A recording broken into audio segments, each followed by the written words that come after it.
3 करोड़ परिवारों को इस कार्यकाल में एक ही योजना से लखपति बनने का अवसर मिल गया है। 3 करोड़ गरीब परिवार लखपति बनना ये अपने आप में बहुत बड़ी। नमस्कार दोस्तों, स्वागत करते हैं आपका एक बार फिर बिंदास खबरें में, जहां पर हम लेकर आते हैं देश और दुनिया की ताजा और काम की खबरें। तो दोस्तों, बिना देरी किए शुरू करते हैं खबरों का सिलसिला। और इसी के साथ आज की पहली बड़ी खबर की बढ़ती महंगाई के बीच राशन कार्ड धारकों को सरकार ने दी है बड़ी राहत। आपको बता दें कि बढ़ती महंगाई के बीच राशन कार्ड धारकों के लिए एक राहत की खबर है। दरअसल सरकार ने राशन कार्ड धारकों को बड़ी राहत देते हुए राशन कार्ड को आधार से लिंक करने की अंतिम तारीख बढ़ा दी है। अब 30 जून 2022 तक सस्ते राशन के साथ ही कई अन्य सुविधाओं का लाभ आप उठा सकेंगे। जिन्होंने अपने राशन कार्ड को आधार से लिंक अभी नहीं कराया है, आपको बता दें कि इससे पहले इसकी आखिरी तारीख 31 मार्च 2022 तय की गई थी। अगर आपने भी अभी तक अपने राशन कार्ड को आधार से लिंक नहीं करवाया तो जल्दी से करवा लीजिए। अगर आप भी अपने राशन कार्ड को आधार से लिंक करवा लेते हैं तो one nation one ration card योजना का आप भी लाभ उठा सकते हैं। और इसी के साथ अगली बड़ी खबर की किसानों को ही नहीं, महिलाओं को भी केंद्र सरकार देती है पूरे 6,000 रूपए। बस करना होगा ये काम। आपको बता दें कि केवल किसानों को ही नहीं बल्कि महिलाओं को भी केंद्र सरकार 6,000 रूपए देती है। दरअसल केंद्र सरकार की तरफ से किसानों, महिलाओं, गरीबों और जरूरतमंदों के लिए कई तरह की योजनाएं चलाई जाती हैं। आपने किसानों के लिए सरकार द्वारा दी जा रही 6,000 रूपए वाली स्कीम तो सुनी होगी। ऐसे ही एक योजना महिलाओं के लिए भी है। आपको बता दें कि इस योजना का नाम है प्रधानमंत्री मातृत्व वंदना योजना। इसका फायदा केवल महिलाओं को ही होता है। इस योजना में गर्भवती महिलाएं आवेदन कर सकती हैं। इस योजना का उद्देश्य गर्भवती महिलाओं की जिंदगी सुधारने और उनकी आवश्यकताओं को पूरा करना होता है। अगर आप इसमें आवेदन करना चाहते हैं तो आपके पास आपका आधार कार्ड, माता पिता का पहचान पत्र, बच्चे का जन्म प्रमाण पत्र और बैंक खाते की पासबुक की आवश्यकता होगी। और इसी के साथ अगली बड़ी खबर की फिर महंगाई के मार, डीजल और पेट्रोल के बाद अब सीएनजी और पीएनजी के बढ़ गए दाम। आपको बता दें कि देश में महंगाई बढ़ती जा रही है। घरेलू गैस सिलेंडर, पेट्रोल और डीजल के दाम बढ़ चुके हैं। अब सीएनजी और पीएनजी के दाम में इजाफा हो गया है। दिल्ली एनसीआर में पीएनजी और सीएनजी के दामों में बढ़ोतरी की गई है। इंद्रप्रस्थ गैस लिमिटेड ने दिल्ली समेत एनसीआर में पीएनजी की कीमतों में 1 रुपए की बढ़ोतरी कर दी है। वहीं दिल्ली में सीएनजी की कीमत 50 पैसे की बढ़ोतरी की गई है और बढ़े हुए दाम 24 मार्च से ही लागू हो चुके हैं। और इसी के साथ अगली बड़ी खबर की सफर में कंबल चादर ले जाने का अब झंझट खत्म। रेलवे फिर शुरू कर रहा है ये सुविधा। यहाँ पर आपको बता दें कि अगर आप रेलवे से ट्रैवल करने जा रहे हैं और कंबल चादर के कारण लगेज का बोझ ज्यादा हो गया है तो अब आपकी चिंता खत्म हो गई है, क्योंकि अब ट्रेनों में चादर और कंबल ले जाने का झंझट नहीं रहा है। पहले की तरह रेलवे अब आपको कंबल और चादर भी देगा। आपको बता दें कि कोरोना महामारी के कारण बीते करीबन 2 सालों से रेलवे ने एसी कोच में तकिया, चादर, तौलिया, कंबल और पर्दों की सेवा बंद कर दी थी, जिसे अब दोबारा से बहाल कर दिया गया है।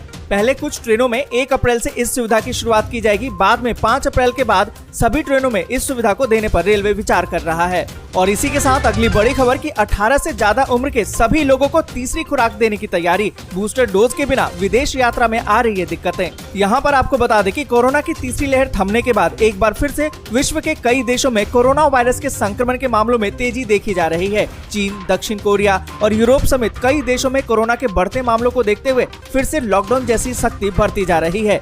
ऐसे में केंद्र सरकार और स्वास्थ्य मंत्रालय ने इससे निपटने की तैयारियां अब तेज कर दी है। इसी कड़ी में 18 साल से अधिक आयु के सभी लोगों को कोरोना की बूस्टर डोज लगाने की योजना बनाई जा रही है। आपको बता दें कि विदेशों में लगातार बढ़ते कोरोना के मामलों से भारतीयों को तीसरा खुराक के बिना विदेशों में यात्रा करने में दिक्कतों का सामना करना पड़ रहा है, जिसको ध्यान में रखते हुए सरकार इस बात पर विचार विमर्श कर रही है कि अन्य समूहों को भी बूस्टर खुराक मुफ्त में दी जाए। और इसी के साथ अगली बड़ी खबर की 25 मार्च से रेलवे चलाने जा रही है नई सुपरफास्ट एक्सप्रेस ट्रेनें। आपको बता दें कि भारतीय रेल यात्रियों की सुविधा के लिए 25 मार्च 2022 से एक नई ट्रेन चलाने जा रही है। ये ट्रेन सुपरफास्ट एक्सप्रेस रेलगाड़ी होगी जो दिल्ली जंक्शन और बाड़मेर के बीच में सप्ताह में 2 दिन चलाई जाएगी।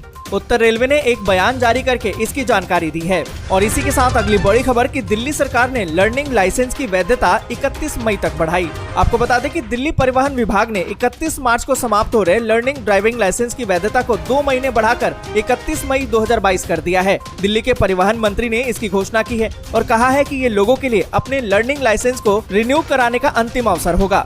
और इसी के साथ अगली बड़ी खबर की MS धोनी ने छोड़ दी है CSK की कप्तानी। रविंद्र जडेजा करेंगे सीजन 15 में टीम की अगुवाई।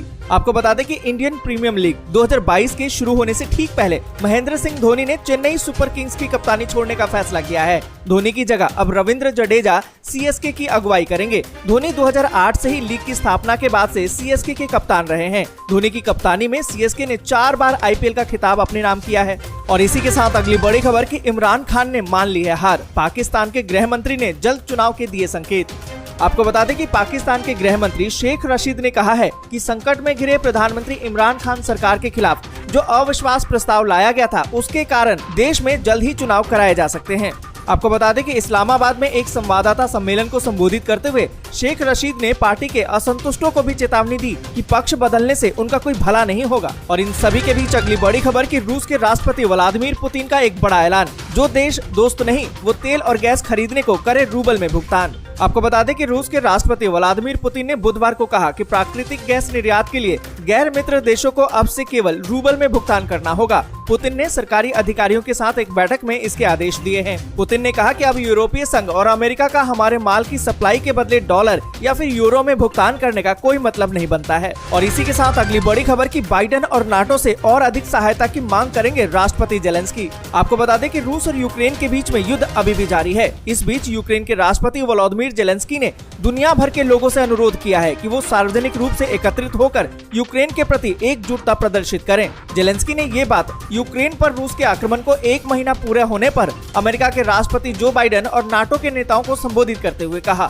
और इसी के साथ अगली बड़ी खबर कि यूक्रेन पर रूस ने तेज किया हमला। लुहांस के पास हमला, 4 की मौत और 6 घायल। आपको बता दें कि रूस यूक्रेन के बीच में युद्ध अभी भी जारी है। 29 दिन बीत चुके हैं और आज 30वां दिन है और लड़ाई किसी भी हालात में थमती नजर नहीं आ रही है। रूस ने अब भी हमले तेज कर दिए हैं और यूक्रेन को चेतावनी दे दी है कि अगर उसने जल्द हथियार नहीं डाले तो अंजाम बुरा होगा। वहीं लुहांस के पास रूस ने हमला किया है जिसमें 4 लोगों की मौत हो गई है और 6 बुरी तरह घायल हुए हैं। और इन सभी के बीच दोस्तों अगली बड़ी खबर कि यूक्रेन के राष्ट्रपति जेलेंस्की का दावा, हमले के लिए फास्फोरस का इस्तेमाल कर रहा है रूस। आपको बता दें कि रूस यूक्रेन के बीच में युद्ध को 1 महीना होने को आ गया है। दोनों देशों के बीच छिड़ी ये जंग रोजाना एक नए आयाम पर पहुंच रही है। रूस लगातार यूक्रेन के बड़े शहरों, टीवी टावरों, सैन्य ठिकानों को निशाना बना रहा है। युद्ध के बाद से ही रूस और रूसी राष्ट्रपति पुतिन पर निशाना साध रहे यूक्रेन के राष्ट्रपति जेलेंस्की ने बड़ा दावा किया है। जेलेंस्की ने कहा है कि रूस अब हमलों के लिए फास्फोरस का इस्तेमाल कर रहा है। आपको बता दें कि फास्फोरस को काफी खतरनाक माना जाता है। अगर कोई इसकी चपेट में आ जाए तो उसके बचने की संभावना न के बराबर होती है। और इसी के साथ अगली बड़ी खबर कि लेन देन में सोने का इस्तेमाल नहीं कर सकेगा रूस का सेंट्रल बैंक। G7 देशों ने लगाई रोक। यहाँ पर आपको बता दें कि रूस और यूक्रेन के युद्ध के 29 दिन बीत चुके हैं और आज 30वां दिन है। पुतिन की सेना जहां आए दिन आक्रामक होती जा रही है, वहीं जेलेंस्की भी अपने हथियार डालने को तैयार नहीं है। आपको बता दें कि इस संकट पर रूस और नाटो में बैठक हुई। जेलेंस्की ने इस बैठक में नाटो से कहा, आपको साबित करना चाहिए कि आप लोगों की रक्षा करना चाहते हैं। इस बीच G7 देशों ने रूस के सेंट्रल बैंक पर लेन देन में सोने का इस्तेमाल करने पर रोक लगा दी है। इसके साथ ही अमेरिकी ने रूसी कुलीनों के खिलाफ नए प्रतिबंधों का ऐलान कर दिया है। और इसी के साथ अगली बड़ी खबर कि 1 लाख यूक्रेनियों को शरण दे सकता है अमेरिका। आपको बता दें कि रूस और यूक्रेन के बीच में युद्ध जारी है। 29 दिन बीत चुके हैं और अब 30वां दिन है। ऐसे में रूस ने यूक्रेन पर हमला तेज कर दिया है। आपको बता दें कि रूस के हमले की वजह से देश छोड़ने वाले यूक्रेनी नागरिकों के लिए अमेरिका बड़ी तैयारी कर रहा है। सूत्रों के अनुसार अमेरिका 1 लाख यूक्रेनी नागरिकों को शरण देने की योजना बना रहा है। माना तो ये जा रहा है कि अमेरिकी प्रशासन जल्द ही इसका ऐलान। वीडियो आपको अच्छी लगी हो तो लाइक और शेयर जरूर कर दें। अगर अभी तक आपने चैनल को सब्सक्राइब नहीं किया है तो सब्सक्राइब जरूर से कर लें।